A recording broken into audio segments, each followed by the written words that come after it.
آپ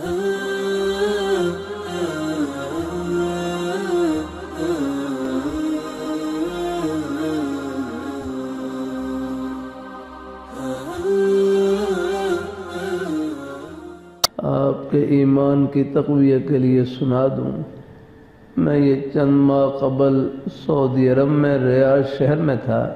یہ نجد کا علاقہ ہے، یہاں سے یمامہ کا میدان 90 یا 100 کلومیٹر کے فاصلے پر۔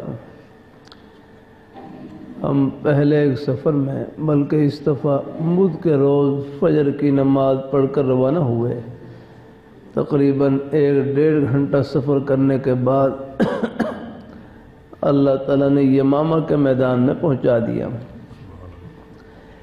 یہ وہی میدان ہے جہاں آج سے 1400 سال پہلے صحابہ کرام نے اللہ پاک کے پیارے حبیب صلی اللہ علیہ وآلہ وسلم، آپ کے ناموس، آپ کی عظمت، عقیدہ ختم نبوت کا تحفظ کرتے ہوئے 1200 صحابہ کرام نے جام شہادت نوش کیا، سب یہیں آرام فرمایا، اور مسیلمہ کذاب کا قلع کما کیا اور جڑ کاٹی۔ 70 بدری صحابہ اس میدان میں شہید ہوئے۔ حالانکہ جنگ بدر میں صرف 14 صحابہ شہید ہوئے، لیکن یہاں 70 بدری صحابہ، 700 حافظ قرآن صحابہ اس میدان میں شہید ہوئے۔ بہت بڑی قربانی لگی۔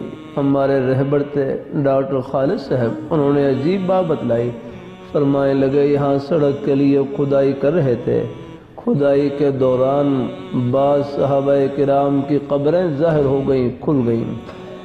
جب مقامی حضرات نے صحابہ کرام کی زیارت کی، 1400 سال گزرنے کے باوجود صحابہ کرام کے جسم بھی تر و تازہ، ان کے کفن بھی تر و تازہ، جیسے ابھی آرام فرما ہوئے ہیں۔